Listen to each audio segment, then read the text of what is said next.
자, 인간의 마음은 우리가 이제 잘 알아야 돼. 사람의 이 마음이라고 하는 것은 어떤 물리적 실체가 아니기 때문에 누구나 마음이 있다는 건 다 인정하지만 그 마음을 뭐 보여주거나 나타내주거나 그 마음을 잡을 수는 없어요. 그 마음의 실체를 뭐로 표현하기는 어려워요. 그러나 인간의 이 마음이 있다는 것은 누구도 부정을 할 수가 없습니다. 우리가 돌이나 무슨 나무나 다른 사물은 마음이 없어요. 마음이 없죠. 하지만 사람은 이 마음, 그래서 잠언도 보면은 이 사람의 중심을 마음으로 표현해요. 그러니까 마음. 그래서 이 마음이라고 하는 것은 사실은 참 손에 잡히거나 눈에 보이지 않지만 인간의 중심이 마음인 것만은 틀림없습니다. 그래서 유대인들은 사람의 마음이 어디 있느냐? 보통 심장. 이제 유대인들은 전통적으로 심장에 이제 마음이 있다고 표현해요.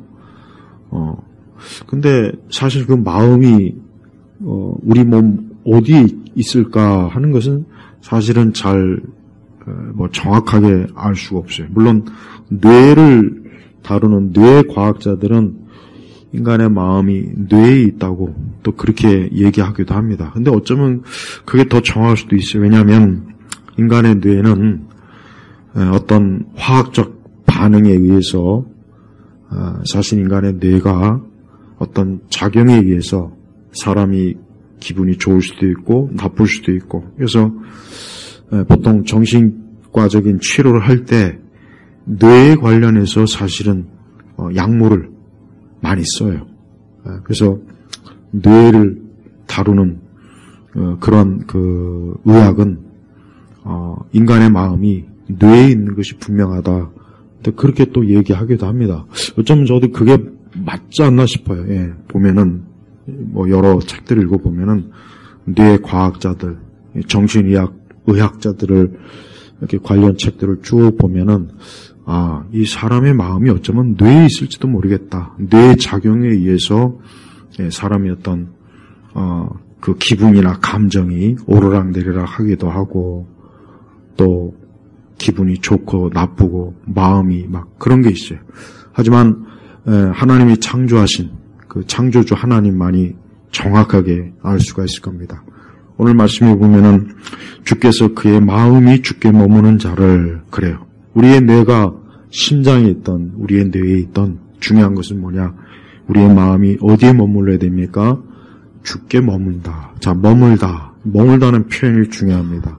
즉 인간의 마음은 고정되질 않아요. 그러니까 우리의 마음이라고 하는 것은 수시로 바뀌고 요동하고 또 그 마음은 늘 외부의 변화에 쉽게 반응을 해요. 그러니까 이 마음이라고 하는 게 좋았다, 나빴다. 아까도 얘기했죠. 햇빛을 보면, 밝은 햇빛을 보면 사람이 마음이 밝고 기분이 좋아져요. 그러나 어두운 캄캄한 그런 먹구름, 거기에 오래 있다 보면 기분과 이 마음이 어때요? 처져요. 어두워진다고요. 어두워진다고요. 또 밝은 노래를 들으면은 사람의 마음이 좀 밝고 유쾌해지지만 좀 처지는 어두운 노래를 이렇게 들으면은 이게 또 마음이 어때요? 처지게 돼 있어요. 요즘 요 몇 년 사이에 우리 한국 사회가 이 트로트, 그런데 트로트를, 어린아이들도 막 부르고, 중고등학교 아이들도 부르고, 그 트로트 열풍이 굉장히 사실은 참 문제가 커요. 다른 음악도 문제가 적은 건 아니지만, 그 트롯은 그 가사나 그 리듬이나 그런 것 자체가 어때요? 우리 한국적 정서 중에 아주 안 좋은 음울하고 우울하고 한 맺힌 정서 막 이런 것들이 집약된 노래가 이 트롯이에요. 그래서 그런 것들을 사람들이 좋아한다는 것은 그만큼 우리 한국 사람들의 마음, 이 정서가 어때요? 굉장히 어둡기 때문에 그래요. 어둡기 때문에. 어둡고 모든 게 암울하고 절망적이고, 그러니까 그런 노래로 표현하고 그런 노래를 부르고 그런 것들을 사람들이 어떻게 보면 위로 삼아, 위안 삼아 부르는 겁니다. 그러니까 우리 그리스도인들은 그런 음악들을 절대 조심해야 되고, 또 그런 음악들에 심취하면 절대 안 되겠죠. 우리 그리스도인들의 최상의 음악은 찬송입니다. 클래식도 위험해요. 클래식도 상당히 사람을 우울하게 만드는 성향이 많아요. 독일의 나치 장교들이 유대인들을 학살하고 난 뒤에 자기 집무실에 들어와서 클래식 음악을 듣고, 그 베토벤의 비창이나 이런 것들은 사람을 상당히 굉장히 그 사람을 자살하게 하는 그런 요인이 있어요. 그래서 우리가 이 클래식에 깊이 빠진 사람들을 이렇게 보면은 사고방식이 아주 희한해요. 정상적으로 대화하기가 좀 힘들어요. 그래서 클래식에 깊이 빠진 사람들하고는 대화가 좀 어려워요. 차라리 고양이하고 개하고 대화하는 게 더 나았다는 생각이 돼요. 그러니까 예술을 하는 사람들은 그 성격이나 기질이 아주 까다로워요. 같이 있기가 힘들어요. 왜 그러느냐? 그 사람들의 마음이 그 예술에 깊이 잠식이 된 거예요. 그게 하나님을 찬양하고 또 하나님을 높이고 또 그가 죄와 사망에서 구원받고 건진받은 영생을 얻은 자유한 자로서의 기쁨과 소망이 있는 것이 아니라, 그게 없기 때문에 인간이 어때요? 인간이 정신적으로 히스테리컬하고 마음도 계속 요동하고 마음도 안정이 안 되고.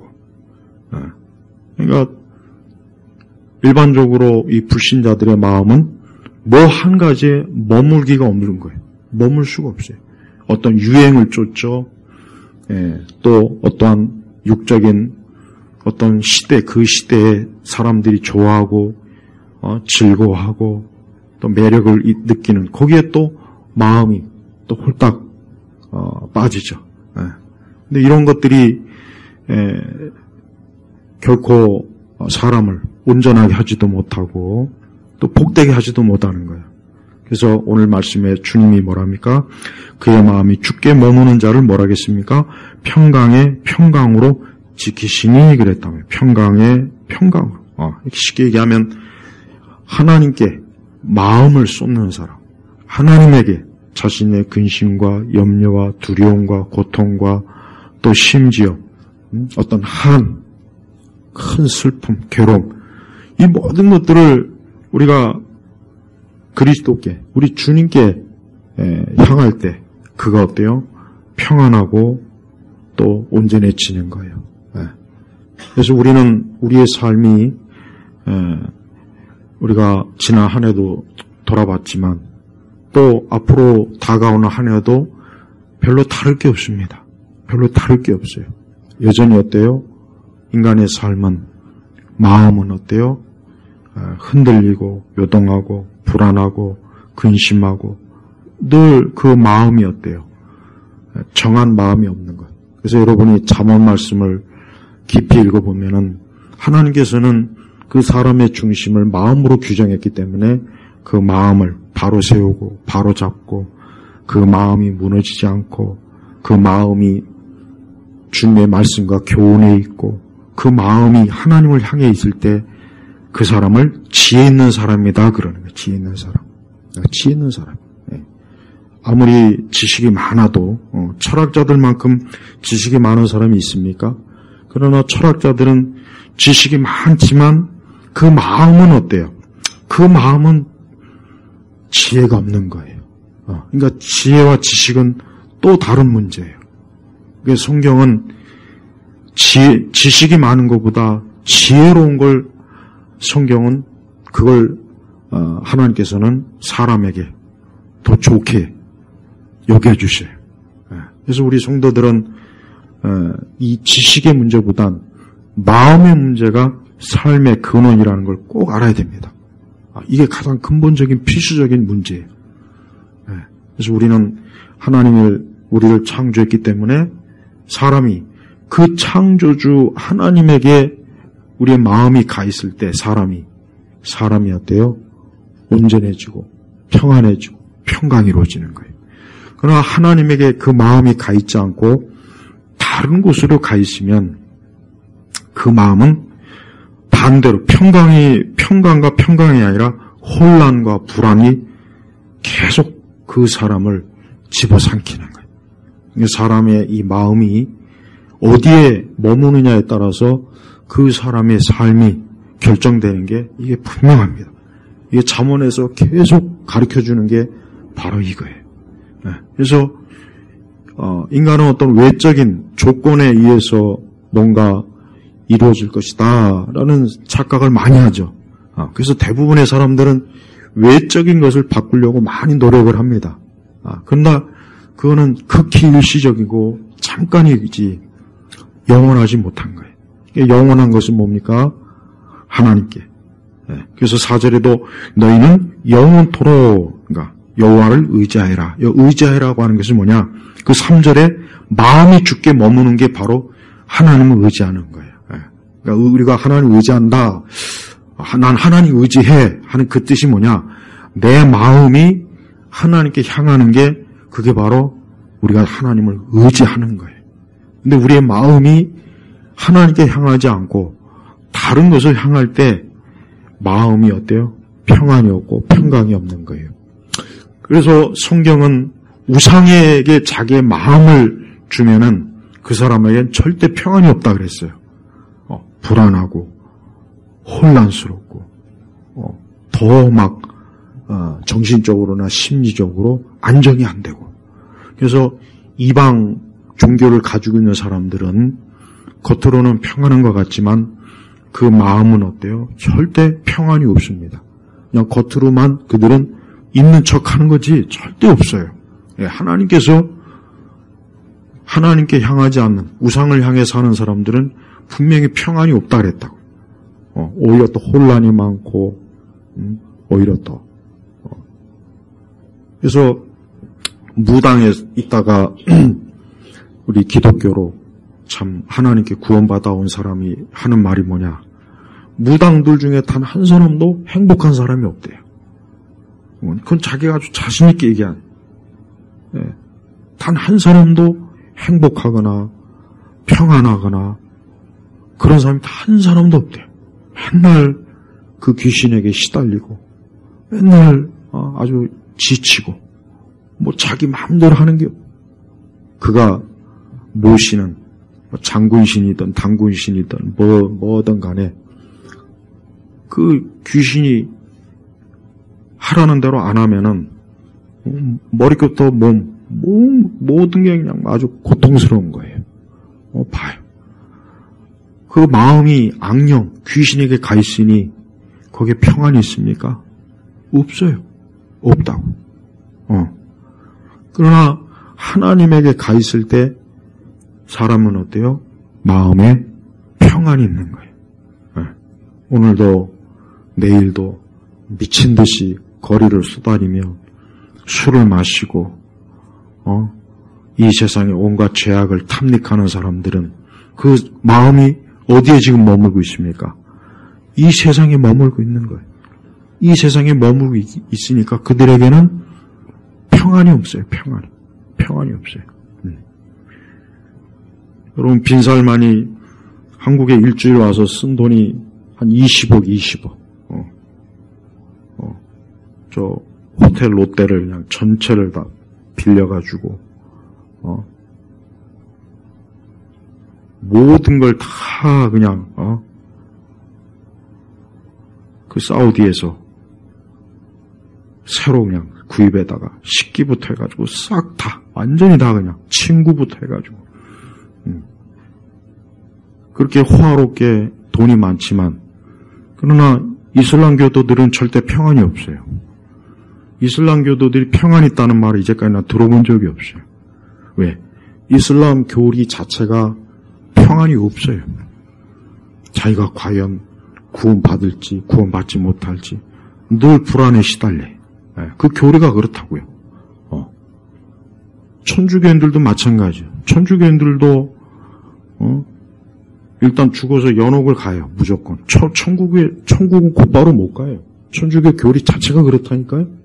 천국에 못 가. 교황도 천국에 바로 못 가는데 연옥을 거쳐서 천국에 또 가야 된다고 한다. 그러니까 천주교도들은 구원의 확신과 안정이 없어요. 그러니까 하나님을 의지하고 중보자 되시는 예수님을 의지하는 것이 아니라 헛된 마리아에게 중보기도 하고 허황된 가톨릭 의식에 의지하고 그러니 그들에게 무슨 평안이 있겠습니까? 평안이 없다고요. 그러니까 이 사람의 마음이 어떤 그 마음이 누구를 막론하고 안해 하나님께 그 마음이 머물지 않는 이상은 절대 평강이 없다는 거. 이게 이 말씀이 사실 역설적으로 가르쳐주는 거예요. 오직 주께 그 마음이 머물 때 어때? 평강의 평강으로 지키니 이는 그가 주님을 의지하기 때문이다. 의지하기 때문이에요. 그러니까 마음이 하나님께로 향해서 하나님께 가 있고 하나님을 향해 있기 때문에 그는 어때요?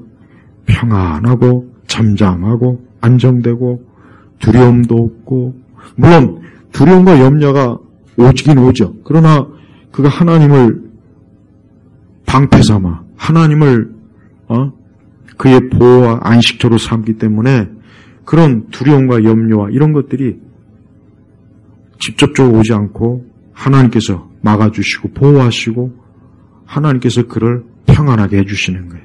그래서 우리 성도들은 새해도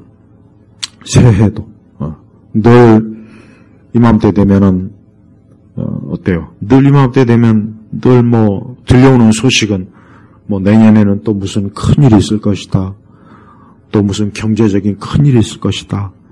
세상에 무슨 큰 어려움이 있을 것이다. 해마다 늘 보면은 연말이면 늘 들려오는 소식은 그거예요. 내년이 좋을 것이다라는 소식은 이제까지 본 적이 없어요. 봐요. 그러니까 사람들은 이렇게 이맘때 되면 더 불안해하는 거예요. 또 불안해하고 마음을 졸여야 되고 또 내년에 어떻게 살지? 내년에 또 어떻게 하지? 그러니까 마음이 자꾸 평강을 그러니까 여러분 세상은 평강을 자꾸 없애버려요. 이 세상은 이 마귀와 이 세상은요 사람들이 절대 평강을 누리도록 내버려 두질 않아요. 늘 불안해하고 늘 그냥 막 초조해하고 뭐에 쫓겨야 되고 그러니까 상태가 좋은 사람도 모든 게 좋은 사람도 쫓기고 그렇지 않은 사람도 쫓기고 그러니까 이 세상은 잠시도 어때요? 인간이 평안을 누릴 수 없는 곳이 이 세상인 거예요. 그래서 우리 그리스도인들도 여기서 이 땅에서 완전한 평화 안식을 누리는 그것은 힘들어요. 우리에게도 한계가 있어요.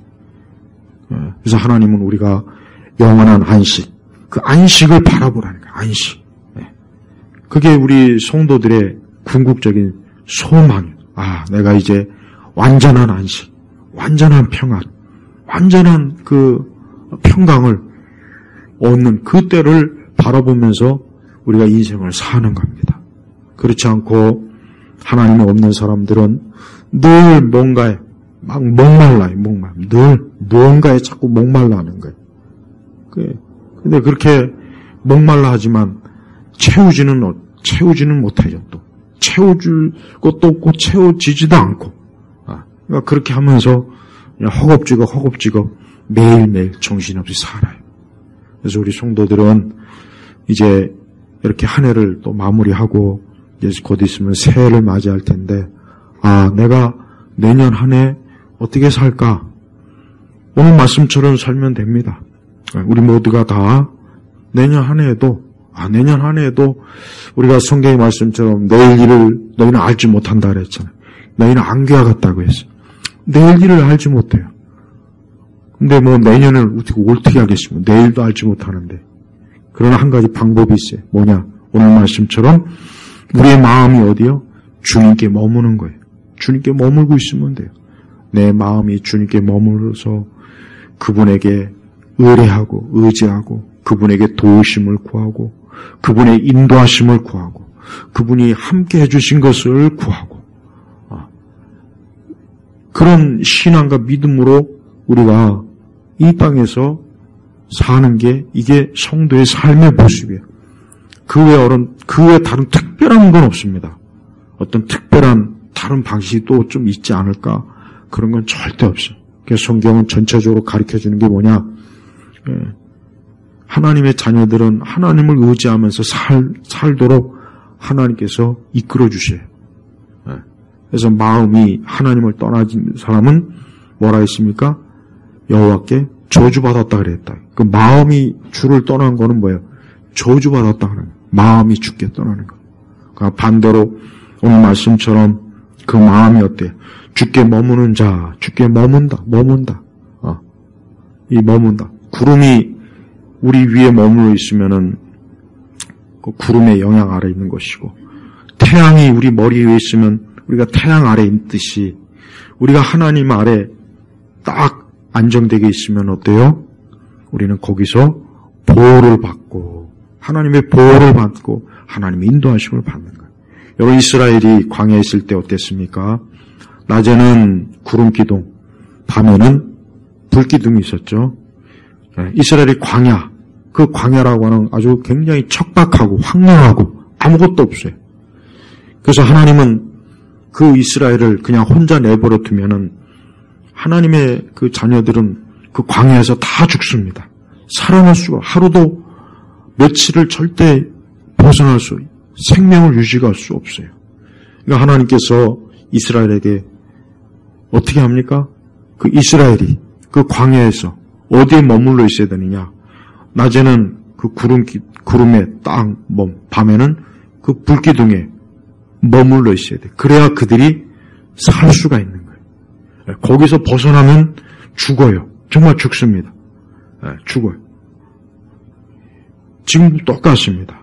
우리 사람이 산다는 것은, 그러니까 인간이 산다는 게 뭘까? 사람이 도대체 사는 게 뭘까? 이게 참 쉬운 주제 같지만 사실 어려운 주제입니다. 인간이 도대체 사는 게 뭘까? 어떤 경제적인 목적일까? 문화적인 목적일까? 그냥 어떻게 사는 걸까? 근데 다른 게 아닙니다. 하나님께 머물러 있어야 돼. 그래야 사람이 사는 거예요. 하나님께 머무르지 않으면은 분명히 오늘 말씀처럼 평강이 분명히 없어요. 머무는 자에게만 하나님이 평강을 약속했지, 그 마음이 하나님께 머물지 않은 사람은 하나님이 어때요? 평강을 절대 주질 않아요. 계속해서 혼란, 혼동, 두려움, 근심, 불안함, 그 다음에 요동치고, 계속 마음이 요동치고, 계속해서 흔들리고, 갈팡질팡, 이래야 되나, 저래야 되나, 그냥 그 마음이 늘 그러는 거예요. 그러니까 하나님께 마음이 머물지 않으니까 그에게 평강이 있을 수가 없는 거죠. 네. 구약시대나 신약시대나 하나님은 그래요. 하나님은 오직 하나님을 믿는 자에게만 그런 평강을 약속했습니다. 하나님 아닌 다른 존재에게는 하나님이 어때요? 어떤 평강을 약속하지 않았어요. 하나님께서 딱 제한 거예요. 너희에게는 평강을 내가 주지 않겠다. 오직 내 자녀에게만 내가 평안과 평강, 안식을 주겠다. 이게 하나님께서 맺으신, 이스라엘 백성과 맺으신 언약이고, 이게 신약성경에서 교회와 맺으신 언약이라고. 그래서 우리 신약의 성도들은 철저하게 하나님의 교회, 주님의 은혜 안에서, 믿음 안에서, 말씀 안에서 딱 머물러야, 그래야 우리에게 계속해서 평강이 유지되는 겁니다.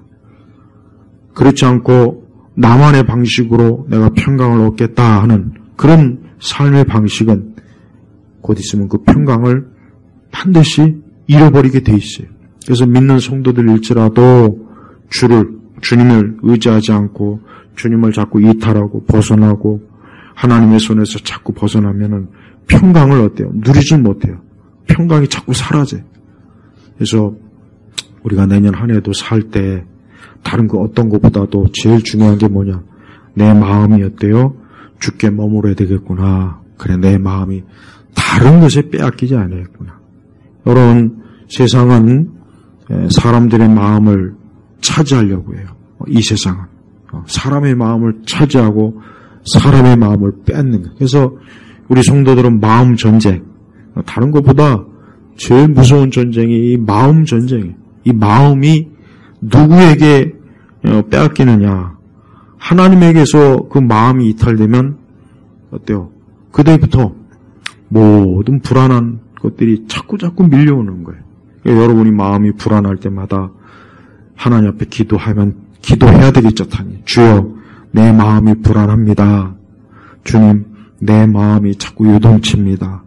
내 마음에 평강이 없습니다. 그럴 때 우리 주님께서 그런 기도로 하나님 앞에 나오는 자에게 어때요? 평강을 주시는, 이게 하나님의 사랑이요, 이게 하나님의 은혜입니다. 우리 인간의 삶은 거기서 벗어날 수가 없어요. 사람이 아무리 잘나봐야 다 한계가 있는 거예요. 다 한계가 있는 거예요. 아무리 좋은 조건, 좋은 환경, 좋은 걸 다 이렇게 채워줘도 그 마음에서부터 무너지기 시작하면은 모든 게 다 무너지는 거예요. 그래서 우리의 마음이 어때요?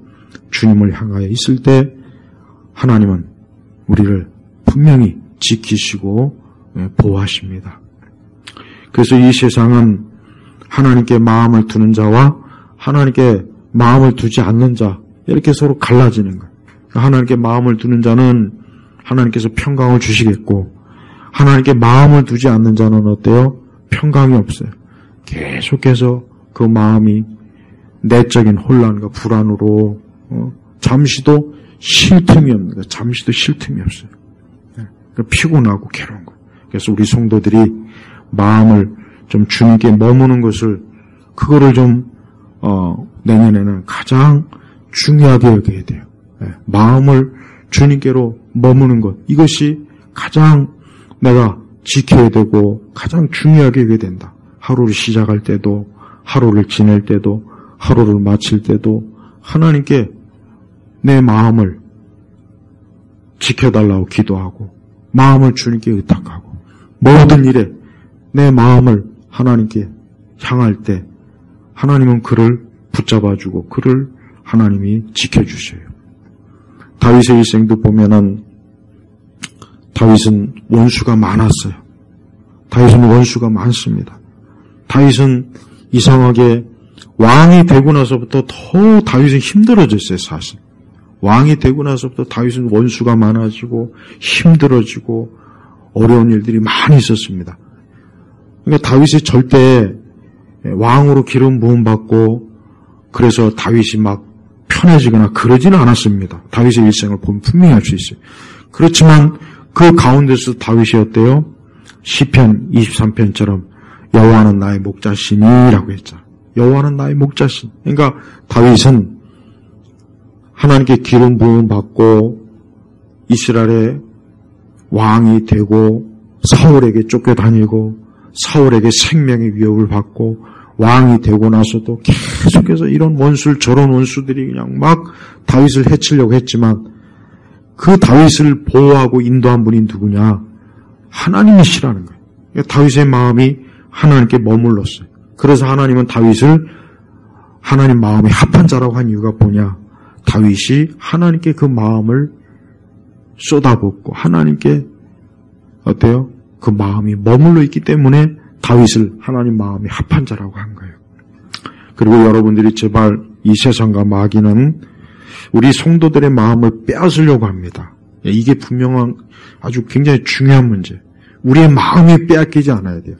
그러니까 내 마음 속에 항상 주님을 모시고 말씀이 우리 안에 있고 또 하나님을 찬양하는 것이 내 안에 있고 또 하나님을 향한 기도가 내게 있고 또 이렇게 하나님께 예배드리는 것이 있을 때 우리의 마음이 주님께로 굳게 머물러 있을 수가 있어요.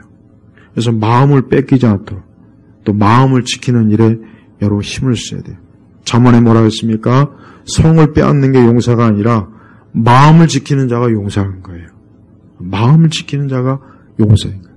그런데 우리의 마음은 이사야서도 나와 있지만은 인간의 마음은 흙탕물입니다. 인간의 마음은 흙탕물이에요. 그래서 우리의 마음이 사실은 어때요? 깨끗하지 못해요. 마음이 부패하고 타락했어요. 사람의 마음이 무죄하고 깨끗하면은 얼마나 좋겠습니까만, 그러나 그렇지 않아요. 마음이 부패하고 죄가 있고 또 안에서 밖에서, 그러니까 마음을 더럽혀가지고 사람을 무너뜨리려고 하는 게, 이게 우리가 살아가면서 가장 우리가 경계해야 될 불원분이에요. 그래서 마음을 뺏기지 않아야 돼요. 우리의 눈과 마음과 귀에 이 세상적인 마음이 들어와서 그 마음이 나를 하나님에게서 멀어지게 할 때 그게 마음을 빼앗기는 거예요. 그래서 하나님께 머물던 마음이 딴 곳으로 갈 때, 다른 곳으로 막 이리저리 방황할 때 평강이 사라지는 거예요. 그래서 많은 성도들이 교회는 다니지만 평강이 없는 분들이 많이 있어요. 왜 그럴까요? 오늘 말씀에 나와 있어요. 마음이 주께 머물지 않은 거예요. 몸은 혹 교회와 또 예배를 드려도 그 마음이 하나님께, 주님께 머물지 않고 이리저리, 마치 여러분 빙하가 이리저리 떠다니는 유빙, 떠다니는 거예요. 떠다니면 어때요? 그 빙하는 언젠가는 어때요? 노가 없어집니다. 언젠가는 노가 없어진다고요. 마찬가지. 사람이 마음이 하나님에게 붙어 있을 때는 그 삶이 딱 안정되지만, 하나님에게서 떨어지는 그 순간 그 마음이 온 사방 천지를 막 여기저기 돌아다녀. 그러다 이리 깨지고 저리 깨지고, 시간이 지나보면 마음이 녹아버려서 어때요? 결국은 그 삶이 파괴되는 거예요. 그래서 결국은 마음의 문제가 가장 커요. 모든 죄의 근원은 마음에서 나오는 게 분명합니다. 모든 죄의 근원은 다 마음에서 나와요. 우리가 외적인 걸 가지고 판단하거나 거기다 기준을 대면은 크게 실수하는 거예요. 크게 잘못되는 거예요. 여러분, 공산주의 이론을 창시한 마르크스가, 사실은 가만히 보면은 마르크스는 굉장히 인간에 대한 이해와 어떻게 보면 인간적인 사랑이 많은 사람이에요. 그걸 좀 알아야 돼요. 우리가 이제 마르크스가 괴물이다 막 그러죠. 그런데 마르크스보다는 그 마르크스의 그 마르크스주의를 후대에 일원화시킨 사람들이 사실은 마이 같은 거예요. 레닌이나 모택동이나 김일성이나 이런 인간들, 이런 잡동산 인간들, 이런 사람들이 사실은 나쁜 사람들이에요. 마르크스는 당대에 그 산업 사회에 보니까 노동자들이 너무 고생을 하는 거예요. 막 어린 아이들도, 우리 겸이 같은 아이도, 우리 잠을 잘 자고 있는 우리 겸이 같은 아이도 하루에 막 17, 18시간을 공장에서 일을 하게 하고, 또 일반 노동자도 그렇게 막 죽도록 아침 새벽부터 밤늦게까지. 그러니까 마르크스가 그걸 보니까 너무 불쌍한 거예요. 그래서 노동자들을 이렇게 혹사시키면 어떻게 하냐. 무슨 돼지보다도 못하게, 그 산업사회, 산업혁명 초기에. 그러니까 자기가 볼 때 이건 안 됐다. 그래서 노동자들의 권리, 노동자들도 좀 인간답게 살고, 또 노동자들도 좀 부자나 신사처럼 자기 삶을 좀 누리고 좀 이래야 되지 않느냐 하고, 그래서 이 공산주의 이 철학을 일원화시킨 거예요, 사실은. 그러니까 마르크스는 엄밀하게 얘기하면은 나쁜 사람은 아닌 것 같아요. 왜냐하면 진짜 나쁜 놈이면은 관심도 없죠. 니들이 먹고 살든 말든 내 알 바 뭐냐. 오히려 자기는 철학자로서 영화를 누릴 수도 있고 부자들을 대변해서 또 뭔가 그렇게 할 수 있었는데, 마르크스는 그 당대에 가난한 자들의 편을 들어서 뭔가 이 사람들을 좀 인간적인, 인간다운 삶을 좀 살게 해야 하지 않겠냐 해서 만든 게 그게 공산주의 이론이에요, 사실. 그러니까 마르크스 한 개인은 물론 뭐 그 개인이야 또 문제가 많죠. 평생 뭐 일도 안 했으면 아르바이트 한 번 안 한 사람이 뭐 자본이 어쩌고 저쩌고 자기 손으로 돈도 안 벌어본 사람이 뭐 그런 건 좀 있는데 어쨌든 뭐 이론 학자니까 그럴 수는 있어요. 이론가니까. 왜 당대 그 많은 철학자들이 있었는데 왜 마르크스만 유난히 이 노동자들의 현 상황, 엥겔스와 마찬가지로 이 노동자들이 이렇게 혹사당하고 자본가들이 다 헤쳐먹고 이건 아니다 해가지고 이 공산주의 이론을 만들었단 말이에요. 근데 마르크스가 깨닫지 못한 게 뭐냐? 인간의 마음의 문제를 마르크스는 다루지 못한 거예요. 그래서 물리적인 거. 이 세상이 물리적인, 인간은 물질적인 존재다. 그러니까 그것만 피상적인 것, 피상적인 것. 물론 그가 노동자들이 혹사당하고 노동을 하고 그거를 불쌍히 여기고 그걸 좀 해결해 보겠다고 자기 나름대로 이론화시킨 건 참 칭찬할 만한데 근데 문제는 뭐예요? 인간의 마음이 부패하고 타락한 것은 마르크스가 전혀 인지를 못한 거예요. 모른 거예요. 근데 그걸 좀 알았다면 얼마나 좋았겠어요. 얼마나 좋았겠어요. 근데 그렇지 못한 거예요. 근데 우리가 이제 그 당시에 그 19세기에 우리 기독교는 그 위대한 찰스 스펄전을 보면은 그 설교에는 전혀 그런 게 없어요. 노동자리 어쩌고 그런 게 전혀 없어요. 오직 뭐만 있느냐? 사람이 예수 그리스도를 믿어서 그 마음이 변화돼야 된다는 거. 그거를 줄기차게 하나님 말씀, 복음을 계속 전했어요. 어떤 사회의 개혁이니 구조 이런 거 거의 없습니다, 내용에.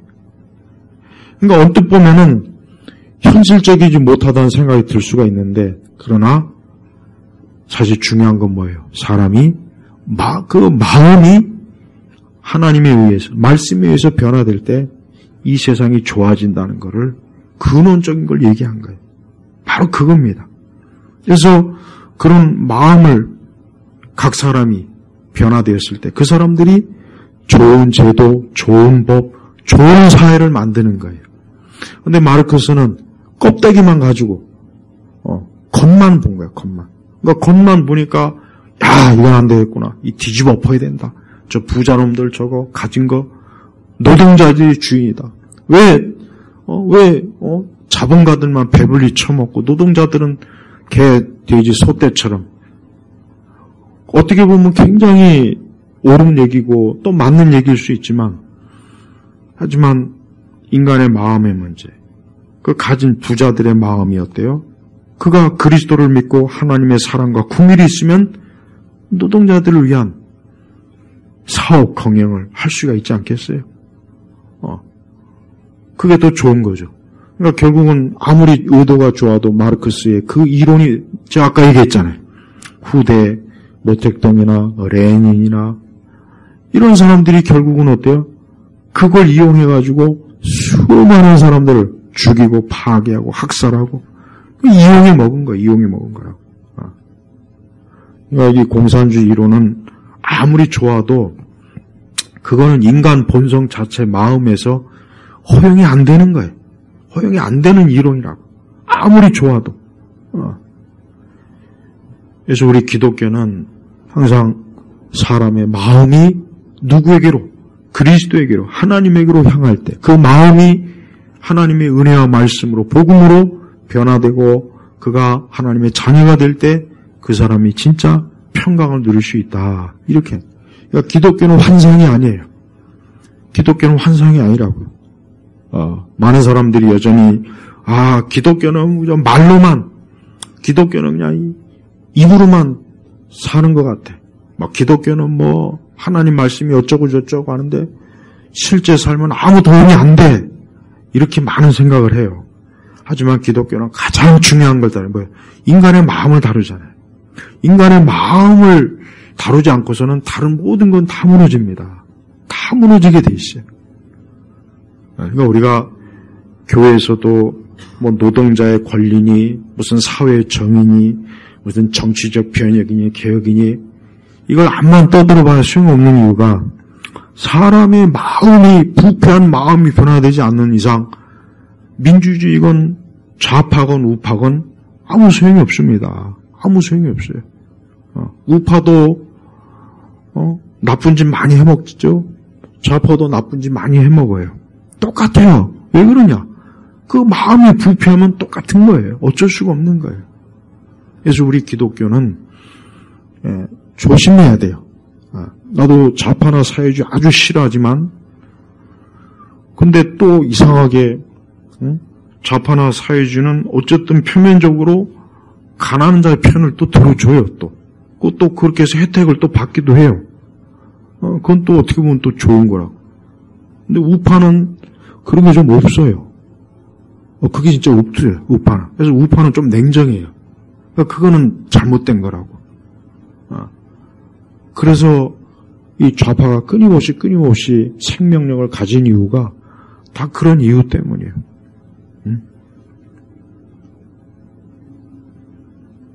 사람이 가장 좋아하는 기준이 뭐냐? 인간이 어떤 것을 판단할 때 가장 좋아하는 기준이 뭔지 아십니까?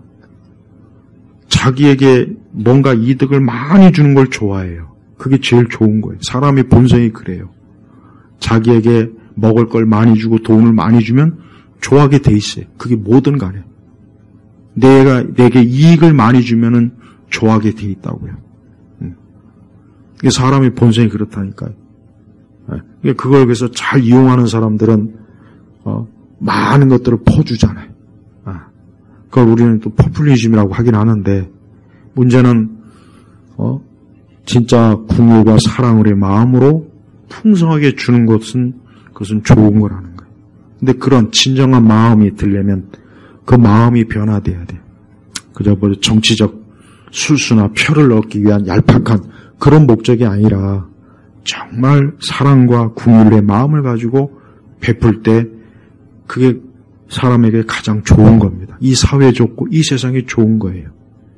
그래서 여러분 마음이 이 본질적으로 변하지 않으면은 이 세상은 아무리 제도가 바뀌고 정치 세력이 바뀌고 정부가 바뀌고 해도 사실은 소용이 없어요.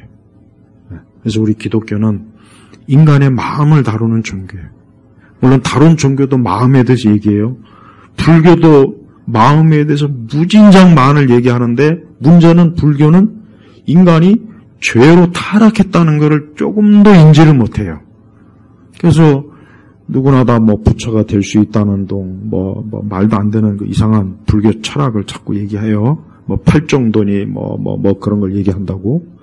근데 가장 근원이 되는 인간의 마음이 부패했다는 거에 불교는 없어요. 없다고. 그 다음에 또 뭐 여전히 인기 있는 거는 인간이 스스로 완전해진다. 인간이 신이다. 이런 뉴에이지성 이런 발언도 이런 것도 마찬가지고. 그런 것들이 다 잘못된 겁니다. 그런 것들이 깊이 이 세상 곳곳에 뿌리 내리기 때문에 이 세상이 계속해서 혼란을 겪는 거예요.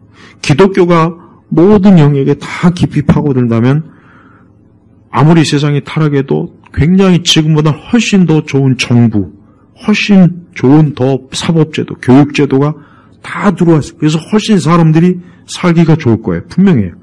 그러나 기독교가 아닌 인간의 마음이 그리스도로 하나님으로 인해서 변화되지 않는 다른 어떤 사상이나 철학이나 종교도 아무리 그것들이 번성해봐야 사람이 살기가 더 힘들어지는 거예요. 우리 한국 사회 보십시오. 우리 한국 사회는 우리 한국 사회를 잘 봐야 돼요. 우리 기독교인들이.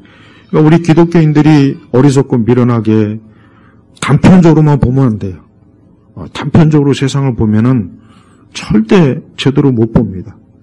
그러니까 우리 기독교인들은 근본적으로 인간의 마음, 즉 그리스도로 변화되지 않고 그리스도께 머물지 않고 그리스도께 향하지 않는 그런 사람들이 이 사회에 많아질수록 사회는 더 어때요? 살기가 힘들고 이상한 철학과 이념과 사상과 풍조와 유행이 가득 난무하는 거예요. 그것 때문에 더 어려움만 가중되는 거예요. 그래서 우리는 오직 어때요? 우리 마음이 어때요? 그리스도의 피로. 우리 예수님이 이 땅에 오신 것은 아까 오전에도 말씀을 증거했지만 예수님이 이 땅에 오신 것은 그저 사람들에게 그저 뭐 다독이고 잘 살고 잘 먹게 해주고 사람들에게 뭐 그냥 잠깐 유익을 주고 위로 그런 차원이 아니에요. 예수님이 이 땅에 오신 것은 인간이 죄인인 우리를 그리스도의 피로 속량해서 우리를 새 사람으로 만들고 새로운 피조물도 만들고 그래서 하나님의 자녀를 만들어주는 거예요. 그래서 그 하나님의 자녀가 어때요? 그 마음이 주께 머무는 자로 만들어주려고 예수님이 이 땅에 오신 거예요. 그래서 그리스도인은 특별한 사람이에요. 그리스도는 평범한 사람이 아닙니다. 그리스도는 가장 특별한 사람이고 인간으로서 할 수 없는 오직 신적인 하나님의 능력으로만 새롭게 피조된 존재로 바꿔주는 게 이게 복음이요, 이게 기독교예요. 그리고 세상은 오직 기독교, 이 복음에 의해서만 이 사람들이 진짜 좋아지지 다른 것으로는 절대 좋아질 수 없다는 것을 여러분이 분명히 인식해야 돼요. 주님께 마음이 머물지 않은 수많은 이상가들, 철학자들, 정치가들, 예술가들, 기술자들, 교육자들, 종교 그들이 꾸며낸 세상이 어떤 세상입니까? 더 좋은 세상이 아니에요. 더 힘들고 어렵고 점점 인간의 이 사고, 인간이 하나님 없이 생각하는 그 사람들이 추구하는 이 세상이 얼마나 지옥 같습니까? 정말 지옥 같고 끔찍해요. 정말 무서울 정도로 끔찍한 세상이에요. 근데 그런 것들을 사람들이 아무렇지도 않게 받아들이고 그리스도를 거부하고 하나님을 향해 등을 돌리고 있기 때문에 절대 세상은 절대 좋아질 수가 없습니다. 또한 하나님께 그 마음이 머무는 자만 하나님과 영원히 함께할 수 있어요. 이걸 분명히 알아야 됩니다. 그 마음이 주께 머무는 자만 주님과 영원히 할 수 있어요. 우리 하나님은 그 마음이 하나님께 머물지 않는 사람에게는 구원이 없습니다. 생명이 없습니다. 영생이 없어요. 오직 하나님께 마음이 머무는 자만 영생이 있는 거예요. 우리가 예수님을 믿는다 하는 것은 우리가 예수 그리스도에게 우리 마음이 머물러야 돼요. 그분에게 내 모든 생명, 내 모든 소망, 내 바람. 찰스 디킨스가 마지막으로 그의 자녀들을 위해 쓴 책이 예수님의 생애에 관한 얘기예요. 다른 게 필요 없다. 가장 너희들에게 알려주고 싶은 것은 예수 그리스도의 생애를 너희들이 평생에 걸쳐서 그분이 왜 이 땅에 오셨고 그분이 어떤 분이시고 그분이 하나님의 아들로서 우리를 위해서 무엇을 하셨고 그 자녀들을 위해서 딱 고책을 썼어요. 자녀들을 위해서. 봐요. 가장 중요하다는 거예요. 얼마나 참 정확하게 인간의 본질을 꿰뚫어보지 않습니까? 근데 현대 문학은 다 개판이에요. 특히 영국에서 무슨 상, 우리나라 여자 작가, 이상한 작가, 강인지 뭔지 하는, 낙동강인가 뭔가 하는 그 책들. 그런 책들 보면은 난 그런 책을 지은 사람이나 읽는 사람이나 도대체가 이해를 할 수 없어요. 현대 문학은 절대 읽으면 안 돼요. 현대 문학은 아주 정신 상태를 썩게 만드는 거예요. 요즘 MZ 세대나 요즘 세대의 사람들이 사고방식, 어느 분야를 막론하고 그 사람이 그 사고방식 보면은 기괴한 게 많아요. 기괴한 게. 진짜 모순된 거. 앞뒤도 안 맞고 아주 말도 안 되는 그런 이상한 그 생각을 가지고 있어요. 그러니까 그거를 여기저기서 다 취합한 거예요. 그림, 만화, 노래, 영화, 드라마 이런 데서 다 취합한 거예요. 가지고 생각이 아주 개성망측하게 그거는 오직 그리스도의 말씀으로 씻겨내지 않으면은 절대 안 되는 아주 사악한 독종 같은 거 악한 마음들이에요. 그러니까 그런 마음을 가진 인간들이 판사도 하고 변호사도 하고 대통령도 하고 장관도 하고 학교 교사도 하고 그런 마음을 가진 사람들이 뭐 사방 천재 있잖아요. 그러니까 우리 성도 여러분, 우리 주 예수 그리스도 그분의 생애, 그분의 가르침, 그분이 우리를 위해 행하신 일이 엄청나게 중요하다는 걸 여러분 아셔야 됩니다. 인류 전체 역사를 아무리 살펴봐도 여러분 이 세상에 신화가 많아. 신화, 그리스 신화, 바벨론 신화, 한국의 신화, 일본, 중동 신화, 아프리카의 신화, 고대, 이 신화가 많아요. 신화. 일반 종교학자들은 예수님의 탄생도 신화로 봐요. 근데 다른 모든 신화하고 딱 비교했을 때 기독교는 조금 더 이상한 헛소리를 안 해요. 근데 다른 신화는 회개망측한 말도 안 되는 아주 정말 말 그대로 진짜 신화 같다는 생각이 나올 수밖에 없는 그런 희한한 것들. 이집트 신화도 얼마나 회개망측한지 아주 흉측해요. 더러워요. 그러나 우리 기독교는 어때요? 창세기부터 성경 전체를 보면은 조금 더 역겨운 게 하나도 없습니다. 지극히 정상적이고 사람을 흉측하게 표현하는 그런 신화가 아니라 성경의 내용은 아주 세련되고 고급스럽고 교양 있고 품이 있고 아름다움이 있어요.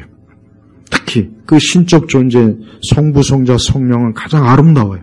아름답습니다. 깨끗합니다. 근데 여러분 그리스 신화, 모든 신화는 그 신들 자체가 더러워요. 아주 더럽습니다. 그리스 신들 하나같이 다 더럽죠. 하나같이 정상적인 신들이 없어요. 애굽의 신들은 더 말할 것도 없고 애굽의 신이 그리스 신으로 옮긴 거예요. 사실은. 이거 우리가 알아야 돼요. 지금 우리 시대 교회가 우리 그리스도인들이 예수 그리스도에게 머물지 않는 신앙을 가지고 있어요. 아주 이상한 신앙이죠. 근데 그것도 신앙은 신앙이에요. 근데 그 신앙은 평강이 없는 신앙, 허황된 신앙, 망령된 신앙이에요. 예수 그리스도에게 머물지 않는 그 어떤 것도 가치도 없고 평강이 절대 없다는 거. 이거 한 가지만큼은 여러분 분명히 해야 돼요. 19세기 유명한 여러 소설가들이 쓴 책들을 보면은 에밀 브론테나 이런 것들 보면은 확실히 신앙이 없어요. 신앙이 없어요. 딱 보면은 신앙이 없어요. 방황해요. 방황한다고. 19세기의 영미, 특히 영국의 작가들은 방황해요. 방황. 그러니까 신앙이 없어요. 기독교의 영향을 받았지만 뚜렷하게 그리스도에 대한 신앙이 없으니까 그 작품 속에서도 인간의 뚜렷한 희망이 없다고, 소망이 없어요. 그러니까 벌써 차이가 나요. 그러니까 지금 얼마나 더 하겠습니까? 벌써 19세기에 그랬으면 지금은 말할 것도 없죠? 그러니까 지금 우리 시대 그 각종 웹툰이라든가 드라마나 영화 이런 것들을 다 보면은 단 하나도 평강이 없는 내용들만 다 있습니다. 재미는 있어요. 재미도 있고 환타지도 있고 흥미롭고 신나긴 하지만 소망은 없다고요. 소망 없다. 그렇지만 여러분 신라곤이나 복락곤을 보면은 소망이 있잖아요. 하나님에게 이르는, 구원에 이르는, 영생에 이르는 소망이 있다고. 소망. 그 차이가 커요. 근데 지금 사람들은 자기를 의식하며 살아요. 제가 전에도 수요일날 설교했나? 지금은 자아 연출의 시대, 자아연. 그러니까 자기를 어떻게 하면은 아름답게 깨끗하게. 요즘 또 유행하는 거 하나는 보면 이빨에다가 보석 박는 게 유행하더만. 근데 그 용어를 알았었는데 요즘 젊은 애들 보면은 연예인들부터 시작해서 이제 이에다가 큐빗인가가 한두 개 이렇게 박아요. 반짝반짝 하잖아요. 그게 유행하더라. 난 우리 교회에서 또 혹시 그런 사람이 올까봐 내가 지금 두려움을 갖고 있어요. 그러니까 이 자아 연출의 사회학이라는 책도 있지만은 지금 사람들은요, 자기가 자기를 연출하는 거예요. 왜? 이 스마트폰, 셀카, 카메라가 자기를 촬영할 수 있는 이게 딱 손안에 주어지는 그 순간부터 인간은 어때요? 자기를 연출하는, 옛날에는 영화 감독이나 PD들만 할 수 있는 영역을 이제는 보통 어린아이들도 다 할 수 있게 된 거예요. 그러니까 자아 연출에, 이게 어떻게 하면 자기를 아름답고 깨끗하게, 설령 그게 위선의 모습일지언정 자기를 연출해, 자기를 가장 연출을 잘하는 사람이 스타가 되는 거고 인기가 있는 거고 돈을 많이 버는 시대라고요, 지금이. 근데 성경은 그것도 결국 뭡니까? 전도서의 말처럼 헛되고 헛된 일을. 헛되다, 헛돼. 헛된 것을 추구하는. 하나님이 없는 인생들이 자기를 아무리 아름답게 포장하고 이빨에다가 보석 아니라 금덩이를 치라고 해도 시간 지나면 어때요? 썩고 문드러지는 거라고. 여러분이 우리 아이들 중에 또 이빨에다가 또 그냥 큐빅 받고 올까봐 겁난다. 또 몰랐던 건데 오늘 말씀 듣고 알았습니다. 그거 하려면 치과 가서요. 괜히 또 이상한 야매 가서 하지 말고 또 안 좋다니까. 여러분, 사람은 그리스도가 없으면은 오만 지랄 발광을 다 합니다, 진짜. 옷 입는 거, 화장하는 거, 자기를 꾸미는 거. 하여튼 이루 말로도 할 수 없어요. 근데 결국은 다 뭡니까? 헛된 거예요. 헛된 거예요. 네. 그 헛된 것에 인생을 허비하다가 그리스도 없이 멸망하는 겁니다. 얼마나 이게 무섭습니까? 네. 우리 성도들은 그런 헛된 데 눈을 당연히 돌리지 않겠죠.